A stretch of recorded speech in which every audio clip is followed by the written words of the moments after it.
దాన్ని కీర్తించేవారు, దాని కీర్తిని అజరామరంగా శాశ్వతంగా నిలిచిపోయేలాగా చేసేవాళ్ళు. ఎందుకంటే ఒక 45 లక్షల ఎకరాలకు నీళ్ళు ఇచ్చే ప్రాజెక్టు 4 ఏళ్ల కాలంలో ఈ దేశంలో ఒక రికార్డు సమయంలో కడితే ఇంకో దేశంలోనైతే దాన్ని గొప్పగా కీర్తించేవారు, శ్లాఘించేవారు.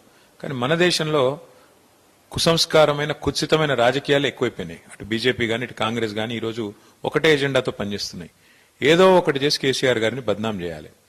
హరీష్ రావు గారు నిన్నగాక మొన్న ఒక ప్రజెంటేషన్ ఇచ్చారు డీటెయిల్డ్గా. నాకు తెలిసినంత వరకు ఈ రాష్ట్రంలో ఎవరైనా సరే కొంత అవగాహన ఉన్న వాళ్ళు మరి ఒకవేళ చూసింటే ఆ ప్రజెంటేషన్ కనుక చూసింటే స్పష్టంగా అర్థమవుతున్నది.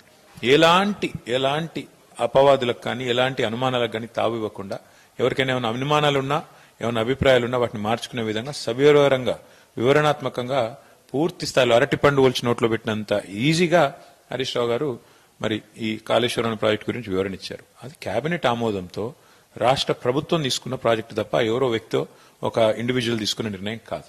రెండవది, ప్రభుత్వాలు విధానపరమైన నిర్ణయాలు తీసుకుంటాయి. ఒక ప్రాజెక్ట్ కట్టాలని, ఎంత డబ్బు పెట్టాలని, ప్రజల కోసం ఏ సీజన్కి ఎన్ని నీళ్ళు ఇవ్వాలని ప్రభుత్వాలు నిర్ణయాలు తీసుకుంటాయి.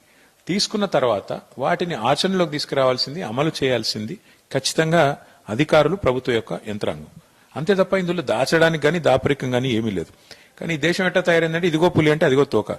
మేడిగడ్డ మీద ఏదో జరిగిపోయింది అని ఒక ఆయన అనగానే